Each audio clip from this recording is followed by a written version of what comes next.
While studying a BCom accounting, Theo used to sell perfume door to door to pay his way. After being in corporate for 5 years, he then walked away to start Bathu, a brand name taken from the township slang for footwear. You recently got the Forbes 30 Under 30 and the Young Entrepreneur Award. How amazing has that been? It's quite humbling to get all of these accolades, you know. We started this dream basically to build an African shoe brand that can reignite hope and create sustainable jobs from a room in Alex. So what really inspires me is our stakeholders, mainly our employees, you know, when I see the change that we bring in their lives, and then also the excitement that we see through our clients when they're wearing Bathu and walking their journey.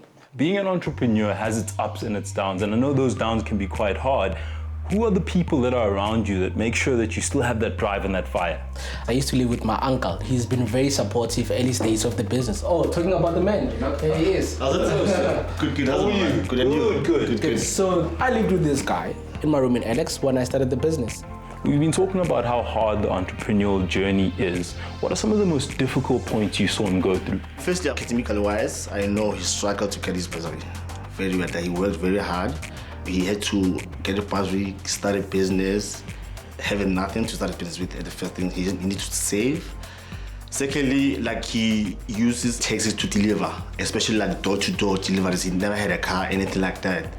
So I think that's one of the hardest things that I have the knowledge of about him struggling. He showed me that, you know what, you do not have to give up. And then obviously when we started the business, it was about reigniting hope and creating jobs. Talking about creating jobs, I think let's go see Phulusho. These shoes catch your eye because of the hours Theo and Phulusho Ngomane invest in sneaker design. This is where everything else happens. This is where we bend the all and get creative, myself and Phulusho. So what we do here is that we start sketching the shoes on a very rough sketch and we develop it into a 3D design.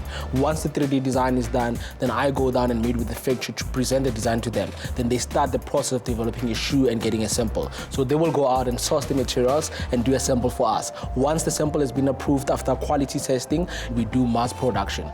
In Phulusho, so how does it work? Does the big boss here usually just kind of pick up his phone in the office and tell you he wants a new shoe, or how do you guys work this out between you? My ideas are usually crazy, but then he tones them down. So I'm like, okay, it's fine. So I just like do the extra stuff, and then he comes in and he's like, from there we can either take out this and then keep this. I think we just moved to operations for now.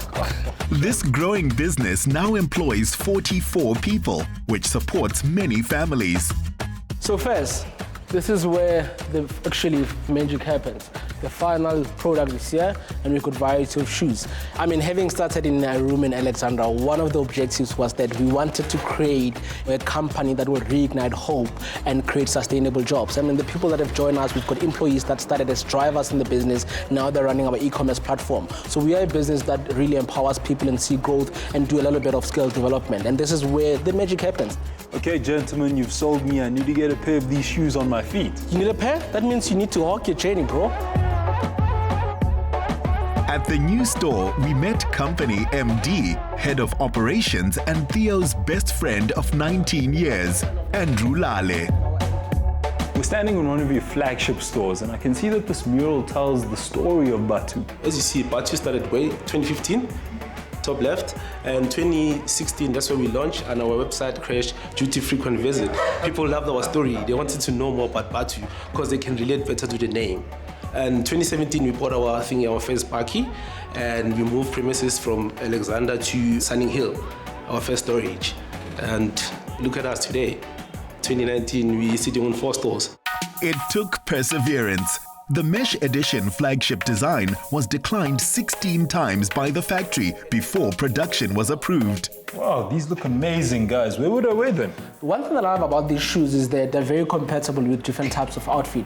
On jeans, good shirt, going out for lunch with your best mate. Also, I love the fact that it also goes well with a corporate look. Yeah, the fuck is cheesy, you know, ipatu. It's pretty much saying I could wear it at the hospital. Yeah? Guys, it seems like you have every occasion covered, but I have to ask you, you've been talking a lot about occasions and places in the workplace. What if I wanted to get active?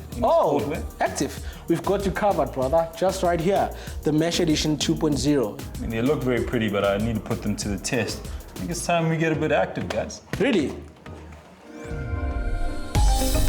With hit designs, outlets, and booming sales, anyone can see Theo has a game plan.